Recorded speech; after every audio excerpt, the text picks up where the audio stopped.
See, we can dance if we want to. We can leave your friends behind. Because your friends don't dance, and if they don't dance, well, they're no friends of mine. What's up, friends of the good mood? This is Manni, and welcome to the new test server and my new studio. You can see it in the background. I don't yet have my green screen, and the sound is very echoing, and I'm gonna fix that in time. For now, let's focus on the team deathmatch server, the test server with a new team deathmatch that's currently going on, okay? The new team deathmatch is because you may have already seen it on the screen. There is some obstacles that don't belong there, right? You know that map, and there is no big steel plate in the middle, and these things aren't there normally too. So this is one of the things that are new in the new team deathmatch mode. So they basically thought that, okay, we have team deathmatch, we have enemy, like people spawning on the edges of the map, but we need some cover for people to not be sniped as much from long range. And that's why they kind of added a lot of cover and obstacles all over the place in all maps. I've seen this in every map, really, or all of them that I've seen. And it's an interesting feature because it really allows you to shield yourself from some of the rockets coming in, some of the long-range trebuchets. The thing is, we know how a trebuchet works, right? It doesn't need a lot of time to deliver its damage, so even if you just cross between those obstacles, you may still be sniped. It just gives you temporary protection, kind of, right? So still, this is in there, and it's an interesting feature to. It's interesting to play these maps like that because now you have a lot more cover. But at the same time, and you can see right here, the new team deathmatch mode, although it has 3 spawning locations for each team on each map, it still suffers, in my opinion, from the same weakness, which is that you have to walk very far in order to get into a brawling distance to the enemy, right? There's no reload button on this test server this week, by the way, so I have to actually empty these scorches before I can reload. I would assume the reload button is, actually, where is it actually? I'm a little bit confused because it's coming for the live server even, right? So I would assume it's also in the test servers, but it's not here. So anyways, like I said, I consider this a little bit of a weakness for the team deathmatch mode, that if you want to brawl with, let's say, 300 meters Orkan range or 350 meters Tarans, then basically you have to walk very far to get to the enemy, and then instead of being rewarded for being so aggressive and brave and fighting them directly, you basically get killed because somebody can just spawn on you, right? And then you have to walk all that distance again. So instead of being rewarded, it feels like a punishment to die at the enemy's side. I have to scrap my bot here because the enemy is somehow always a tryhard and wants to win. Like, if you want to win on the test server, then you choose the Lancelot or Lancelot, because it's like 2 bots at once, how powerful it is when everything is locked to level 8, right? And I see only Lancelots everywhere, or so many of them, because people for some reason want to win, even on the test server, which makes no sense to me, because I just want to test things, and it's being made so difficult to test things when every time you encounter a bot, it's fully shielded in every way. Anyways, let's try and see if we can get some assistance from our team here against this one over there. Another thing you can see right here is also being tested is the Vortex weapon, which is basically, for those who missed the last test server last week, it's basically a medium Aphid, right? And it has a slightly different sound now, if I recall correctly, and it has also a different optics, like the color of the rockets is slightly different. It's like orange instead of just white or yellow. So this is how you can kind of tell the difference. And apparently, according to the test server info, they have improved the accuracy on the Vortex weapon. Not sure, maybe there was like a bug in there or something, but they have apparently improved the accuracy. So once again, I've, in team deathmatch mode, reached the enemy side of the spawn with my brawling weapons, and I want to have some fun. Of course, the enemy, I kill one of them. The next thing that happens is somebody spawns directly on me with mad powerful weapons and just really quickly kills me, and I'm thrown back to the very beginning of the map, like having to start all over again with walking there. This is why I consider the Beacon Rush game mode very dynamic, very fast, and very fun to play, because you have these strategic elements like these beacons that you can capture and use as a base of operations for yourself, right? As a spawn point, and to not have to walk all that distance again. And that's really what makes, in my opinion, the Beacon Rush the perfect game mode for war robots.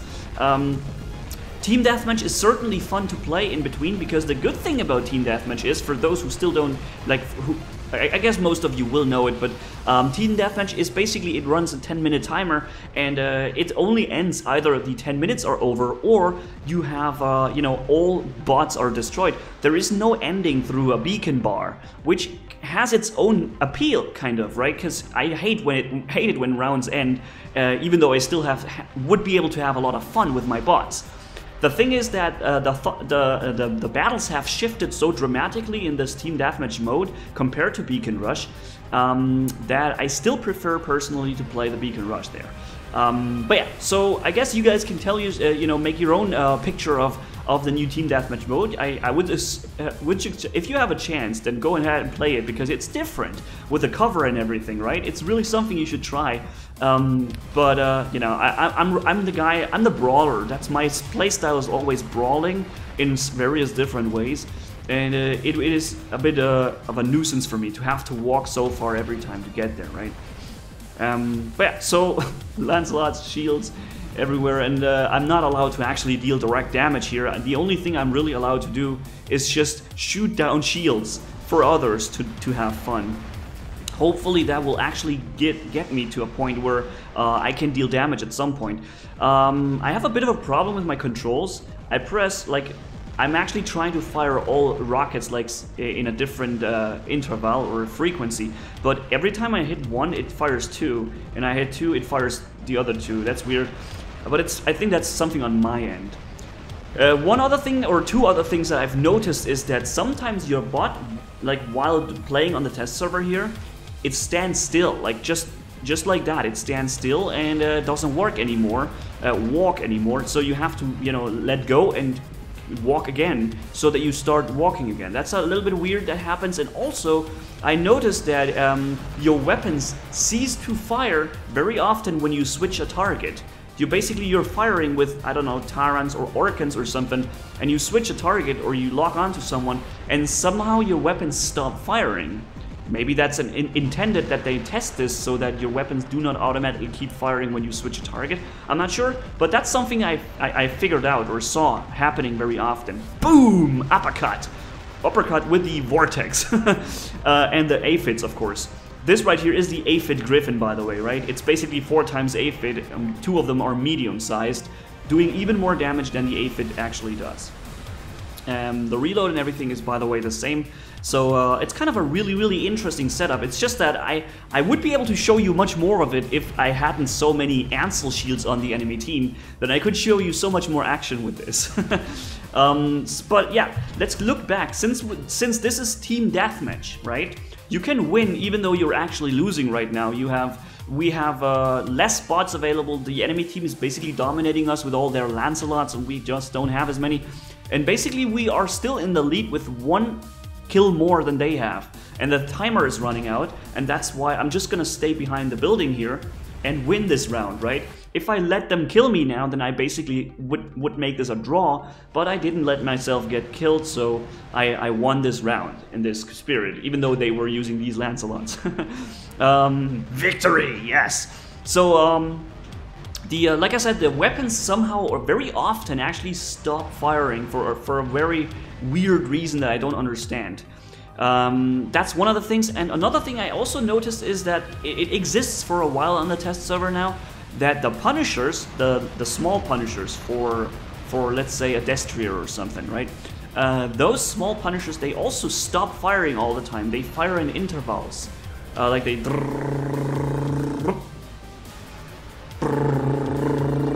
That's what they do. And if you combine them with medium punishers, your medium punishers will fire normally and they will be empty, and the small punishers will still have half their magazine inside because they're not using their mags. That's another bug that I found, and I thought, like, I have to give that feedback because, you know, that's what these test servers are about, right? So I guess you know what we are testing right now on the test server, the new Team Deathmatch mode. I would like you guys to leave some comments about what you think. I still made the experience that Hydras are very dominant and are very annoying on this test server because they, you know, basically they're firing them from a distance, and and you have to walk all the way through their optimum range before you can even fire back at somebody. And that's kind of the deal why the Hydras and the long-range weapons are so dominant on this game mode, right? So this kind of still exists, but I would still like you guys to leave your comment and tell me what you think about the impression you get from playing this. Even on Dreadnought, the map we're seeing here, even here there are new covers placed around the map where you have additional cover and stuff. Not as much here because there is enough cover there. I guess the more open the map, the more cover it is. For example, in Springfield you have these bridges, and these bridges now have big steel plates surrounding the bridge, kind of, so that you can walk across that without constantly being under fire and no cover, right? So it's an interesting feature and an interesting concept, and yeah, let's just hear what you guys think about it, okay? And meanwhile, we're using this Rogatka with the Tyrants to pack a punch. We've already killed 2 people here. This guy is a Zeus Fury. I don't want to get hit by this guy, so let's go trigger him to fire, and then we walk around and hit him. Unfortunately, he has some cover. He has some guy helping him. So I guess I have to retreat for now, because there's even a 3rd guy coming around the corner. It's a dock with Tyrants and Orcans. You guys even wanted me to use that. I remember a few viewer requests, Tyrant, dock, and Orcans too.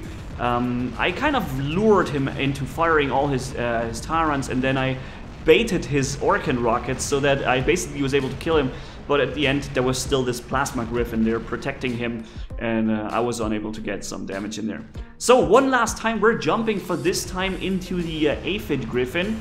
We can really just call it the Aphid Griffin now. Boom! From all up here. I like the fact that these Aphids come in like that, right? Now, I'm not sure why I'm so unlucky. I wanted to be on the roof because I fight people with these curves, and I would be impossible to kill because I have cover here, if it wasn't for some guy just randomly having some Zeniths over there. Like, what the heck? Come on.